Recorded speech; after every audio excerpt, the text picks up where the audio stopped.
എങ്ങനെയാണ് paper cup ഉണ്ടാക്കുക എന്ന് കണ്ടിട്ടുണ്ടോ? ഇവിടെ വരികയാണെങ്കിൽ ഫാക്ടറി കാണുകയും ചെയ്യാം, ഹോൾസെയിൽ ആയിട്ടോ റീറ്റെയിൽ ആയിട്ടോ സാധനം ചെറിയ വിലക്ക് പർച്ചേസ് ചെയ്യുകയും ചെയ്യാം. ഇന്ന് വന്നിട്ടുള്ളത് വയനാട് സുൽത്താൻ ബത്തേരി പേപ്പർ കപ്പ് ഉണ്ടാക്കുന്ന കമ്പനിയിലാണ്.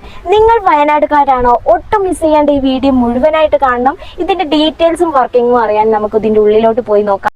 ഈ കാണുന്ന ബയോ പേപ്പറാണ് കപ്പായി മാറുന്നത്. പല ഡിസൈൻസിലും ഈ ഒരു ഗ്ലാസ് ഇവിടെ ഉണ്ടാക്കി കൊടുക്കണ്ടേ. ഈ കപ്പിന്റെ അടിവശം എന്ന് പറയുന്നത് ഈ ഒരു റൗണ്ടിൽ നിന്നാണ്. ഫംഗ്ഷൻസിനായിക്കോട്ടെ പല ഡിസൈൻസിലും ഇവിടെ അടിച്ചു കൊടുക്കും. ഈ കാണുന്ന ഈ ഭാഗത്തുമ്പോഴാണ് ഒരു ഗ്ലാസിൻ്റെ മുഴുവൻ രൂപമായിട്ട് നമ്മളെ കയ്യിൽ കിട്ടുന്നത്. നല്ല ക്വാളിറ്റി ഉള്ള ബയോ കപ്പുകളാണ് ഇവിടെ ഉള്ളത്. ഈ ഒരു ബണ്ടിലുള്ളത് 100 കപ്പുകളാണ് കേട്ടോ. ഇത് ചെറുതായിക്കോട്ടെ വലുതായിക്കോട്ടെ ഏത് സൈസിലായാലും ഇവിടെ അവൈലബിൾ ആണ്. എല്ലാ സൈസിലുള്ള പേപ്പർ പ്ലേറ്റുകളും ഇവിടെ കിട്ടും. അപ്പോൾ ഇതിൻ്റെ കൂടുതൽ കാര്യങ്ങൾ അറിയാൻ വേണ്ടിയിട്ട് ഈ നമ്പറുമായിട്ട് കോൺടാക്ട് ചെയ്താൽ മതി. അപ്പം മറക്കണ്ട, വയനാട് സുൽത്താൻ ബത്തേരി.